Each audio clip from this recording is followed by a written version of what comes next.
Comment créer son premier projet Webflow, ou du moins, comment je le ferais? En gros, une fois dans le tableau de bord ou après avoir créé un compte, on peut créer notre premier projet.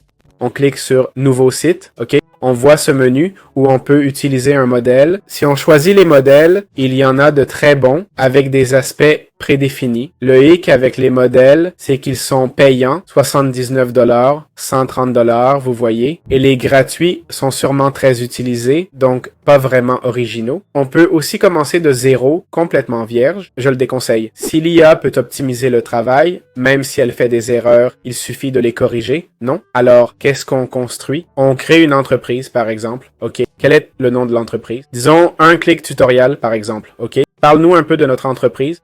Faisons une explication. J'ai la description, je vais la coller, OK? J'ai demandé un site web pour vendre des cours d'IA et d'automatisation comme Make, N8N, Zapier, etc. Une section à propos, OK, et tout ça, OK? On clique sur Suivant. Le style ou la marque, OK.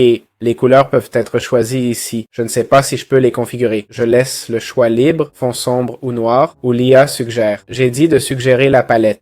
Donc le fond aussi, sombre, non? Enfin bon. Et puis on a le choix du ton, celui de l'IA, ou un plus accrocheur, ok? Plus chaleureux, plus pour mieux expliquer, d'accord? Je vais laisser, ou même plus technique, je vais laisser l'IA décider, hein? J'aime bien l'idée. Et la couleur primaire, ici on peut choisir la couleur primaire, ok? Voyons ce que l'IA fait toute seule, d'accord? Là, elle génère, comme vous voyez, alors attendons. Oh là là, je n'aime pas du tout ce que je vois, hein? Bon, si je descends, ça s'améliore. Si je descends, mon Dieu, quelle couleur? Bah, le bleu c'est mieux, non? Mieux en bleu. Mon Dieu, quelle couleur elle avait choisi. On peut voir cette première partie, d'accord? J'aimerais enlever ce menu déroulant, mais bon. On a ici, oh là là, waouh, elle s'est appliquée. On a le à propos, le blog, le contact, le support et la FAQ. La section cours avec les différents cours mentionnés, Make, N8N, Zapier. Il nous montre les tendances et l'historique. C'est à la fois un plus et un moins. Beaucoup l'utilisent, mais j'ai vu ce menu dans plein d'outils d'IA. Ici, on voit les différentes pages. Je ne sais pas s'il en a créé plusieurs.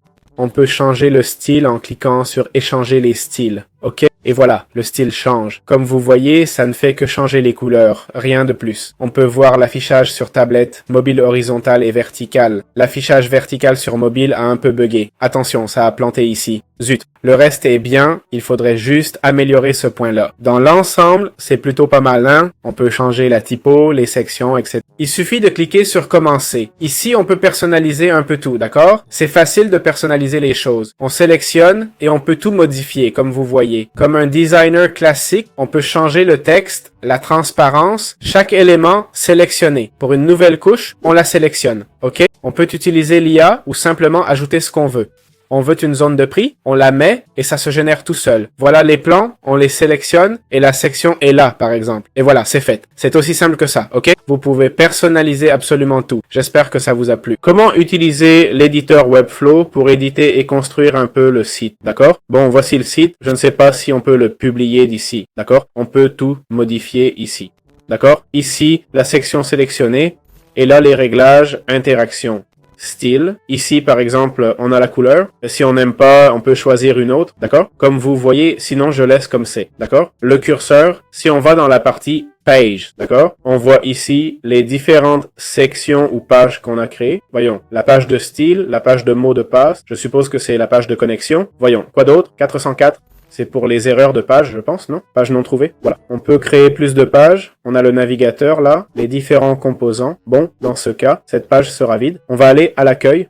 Comme dans la section accueil, on aurait le body qui serait toute la page. On a différentes sections. La section navigation ici, la première section, si on clique, on peut modifier le premier conteneur. D'accord? Ces conteneurs, à quoi ça sert? Bah, principalement pour faciliter le design responsive. Ok? On a la deuxième section, la troisième section, ok, et d'autres sections. Ici, on peut modifier la typo générale, la couleur des boutons, les images, etc. Si on n'est pas convaincu. Si on veut sélectionner et modifier, par exemple, ce texte, choose your plan, on double-clique, ok? Choose your service. Je sais pas. C'est pas l'idéal, mais pour que vous voyez qu'on peut changer. Et voici toute la partie configuration qu'on veut mettre un peu... Ah, attendez, ça serait toute la page. Un instant.